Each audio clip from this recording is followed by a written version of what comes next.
La tecnología ha llegado a niveles inimaginables para las personas que vivían hace siglos atrás. El invento más ingenioso y útil jamás creado por el hombre es un procesador. Un procesador, en palabras simples, es un dispositivo que procesa datos mediante señales de voltaje. Estas señales tienen dos estados, encendido o apagado, ceros o unos. A este lenguaje se le conoce como binario. Estos fueron creados para realizar miles o millones de cálculos matemáticos por segundo, inicialmente para fines militares. La historia de los computadores y procesadores inicia hace muchos años con máquinas tales como el ENIAC o el UNIVAC 1. Sus proporciones físicas no son para nada comparadas a las actuales. De hecho, una de estas máquinas podía ocupar fácilmente una casa. En 1970, los componentes de un transistor, dispositivo electrónico fundamental para circuitos, eran de unos 12.000 nanómetros de ancho. En 1980 se redujeron a 3.500 nanómetros. Luego, en 1990 fueron 800 nanómetros, y así hasta que en la actualidad tenemos procesadores con tecnología de 7 nanómetros. El inconveniente de estos procesadores era que una vez construidos, al pasar el tiempo, quedaban obsoletos, pues la tecnología avanza a pasos agigantados y no se podían reutilizar sus componentes. Todo este proceso se revolucionó cuando surgió una idea: crear un dispositivo que se ajuste a las necesidades del usuario y si ésta llega a cambiar, que no sea necesario deshacerse del dispositivo, sino reconfigurarlo. A este dispositivo se le conoce como FPGA, por sus siglas en inglés, las cuales quieren decir que son matrices o arreglos de puertas programables. Este chip permite configurar la conexión de puertas lógicas tales como las NOT, AND, OR, XOR, NAND y NOR, con componentes biestables como los flip-flop mediante HDL, que son lenguajes de descripción de hardware. La ventaja que tiene un FPGA frente a otros dispositivos es el paralelismo de señales, es decir, puede realizar múltiples tareas de manera simultánea y no tiene que esperar que otra instrucción se ejecute. Al poder trabajar con electrónica digital directamente y en paralelo, se obtienen altas velocidades de trabajo. Un ejemplo, un poco más conocido, pueden ser los Arduino, los cuales trabajan las señales en serie con velocidades menores a las de una FPGA, siendo para los Arduino frecuencias cercanas a los 16 kHz, mientras que la FPGA alcanzan frecuencias cercanas a los 200 MHz. Incluso en las FPGA se puede implementar una microarquitectura de Arduino, o bien dos modelos distintos, dado que el hardware es reconfigurable y funciona en paralelo. Todo depende de la capacidad de compuertas que tenga la FPGA. Pero no todo es perfecto, pues es muy complicado utilizar estos dispositivos y diseñarlos, dado que cada modelo tiene su propia configuración, e inicialmente estas eran utilizadas solo por marcas privadas, y el desarrollo de estas era muy cerrado. Esto cambió cuando se empezó a hacer pruebas con ellas y realizar ingeniería inversa para que quedara de código abierto, y así el desarrollo nos beneficia a todos. Por otro lado, los costos de fabricación y compra de estos dispositivos son considerablemente superiores a los que existen en la actualidad.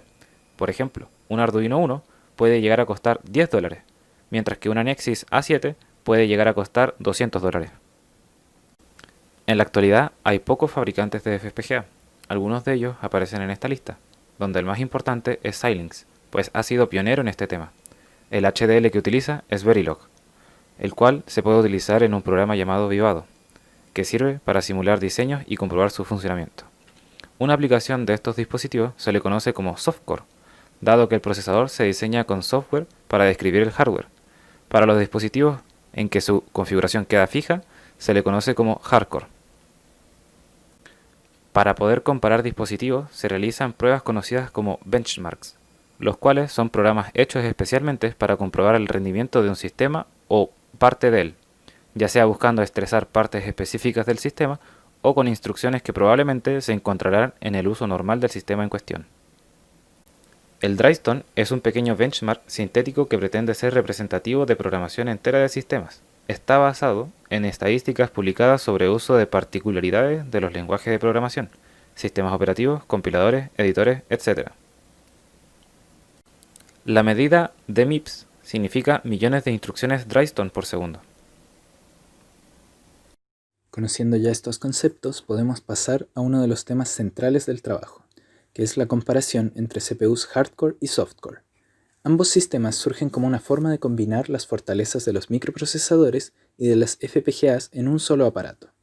Como se mencionó antes, una de las ventajas de las FPGAs es su eficiencia para procesar señales en paralelo, por lo que son especialmente competentes a la hora del procesamiento simple de una gran cantidad de datos.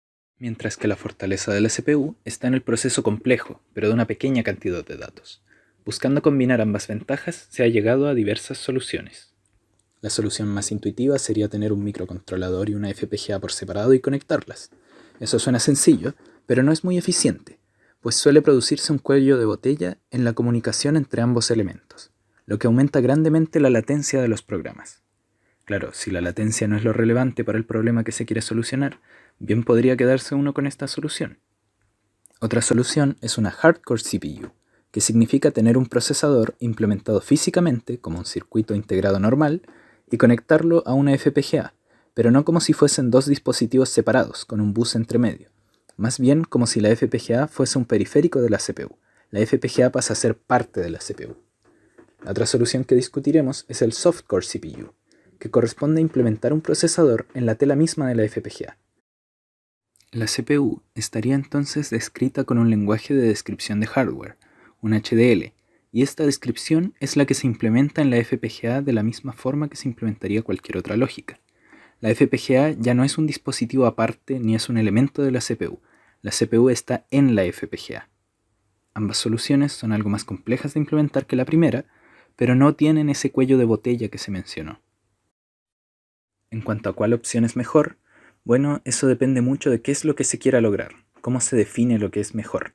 Hay que tener en cuenta los trade-offs asociados para cada opción y verificar cuál se ajusta mejor a los requerimientos del problema que se quiere solucionar. Por el lado hardcore, la lógica de control suele implementarse en el núcleo de la CPU, mientras que la FPGA suele encargarse del procesamiento de datos y de la comunicación con el exterior, de modo que se aprovecha lo mejor de ambos mundos. En cuanto a velocidad, ya que esta no está limitada por la de la FPGA, las velocidades de los procesadores suelen ser de cientos de MHz y de hasta más de 1 GHz. Por ejemplo, en el caso específico de la Sync 7000 de Xilinx, su velocidad máxima es de 1 GHz. Una de las características que definen a las hardcore es que la FPGA, como una especie de periférico, es reconfigurable según sea necesario, mientras que la CPU se mantiene fija, impresa en el silicio. Además, ya que lo normal es que no se usen tantas compuertas de la FPGA a la vez, es posible mantener apagadas las que están en desuso, de modo de que se tiene un sistema bastante eficiente energéticamente. En cuanto a los precios, estos pueden ir desde $4.30 hasta $425, según esta tabla con datos del 2012. Mientras que por el lado softcore, es sencillo aplicar una división de trabajo similar a la que se logra con hardcore. Sin embargo, ya que la CPU está en la misma FPGA, su velocidad está limitada por ella. Por esto suelen ser más lentos que los hardcore. Pero al final la velocidad varía dependiendo del dispositivo específico en el que se implemente el núcleo.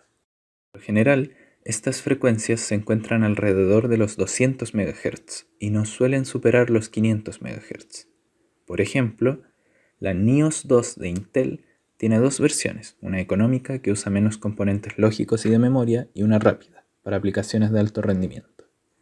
La primera se mueve entre los 30 millones de instrucciones Drystone por segundo a 175 MHz y hasta 54 millones de instrucciones Drystone por segundo a 420 MHz, si se implementa en una Cyclone 4GX o en una Stratix 5 respectivamente. Por otro lado, la versión rápida puede ir desde los 190 millones de instrucciones Drystone por segundo a 165 MHz hasta incluso 385 millones de instrucciones Drystone por segundo a 350 MHz. Esto es si se implementara en las mismas FPGAs que el caso económico. Por su parte, el Microblaze de Xilinx tiene tres versiones preestablecidas y también puede ser implementado en varias FPGAs, logrando desde 169 millones de instrucciones Drystone por segundo a 129 MHz si se implementara como procesador de aplicaciones en una Sync 7000S y hasta 539 millones de instrucciones Drystone por segundo a 518 MHz si se implementa como un microcontrolador en un Kintex UltraScale Plus. Conociendo ya estos ejemplos de velocidades, volvamos a las características generales de los softcore.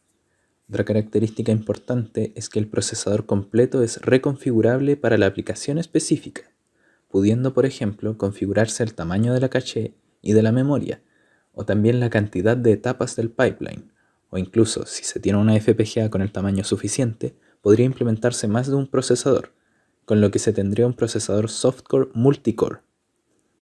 Es más, si se quisiera actualizar el core, no es necesario comprar otro dispositivo así completo.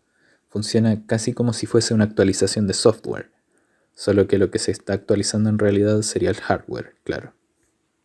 En cuanto a la eficiencia de los softcore, si bien las compuertas no utilizadas de la FPGA se podrían apagar, el hecho de implementar una CPU en una FPGA consume una gran cantidad de estos recursos lógicos. Tiene muchas compuertas funcionando al mismo tiempo. Por esto es que los softcore no suelen ser muy eficientes energéticamente. Por otro lado, una de sus fortalezas es tener una buena portabilidad. Si se tiene una FPGA más moderna, es sencillo implementar el mismo procesador en esta, evitando que la CPU quede obsoleta. O también, ya que existe una amplia variedad de FPGAs, si se tiene una que cumpla mejor con algún requerimiento específico del problema, como funcionar a una mayor frecuencia, o tener más puertas de entrada-salida, o ser más pequeña, etc., es posible migrar el procesador a este nuevo hardware. Hay un pero. La portabilidad no es tan amplia si se trabaja con núcleos de un vendedor específico, como por ejemplo NIOS 2 solamente funcionará con FPGAs hechos por Intel o Altera, mientras que Microblaze solo se podrá implementar en FPGAs de Xilinx. Pero aún así, el procesador será portable entre los dispositivos de esa marca. Simplemente no habrán tantas variedades como por ejemplo con un LXP32, que es un núcleo softcore que no está ligado a una marca especial de FPGAs. Se puede implementar en muchas más FPGAs que las que son solamente para Xilinx o solamente para Altera.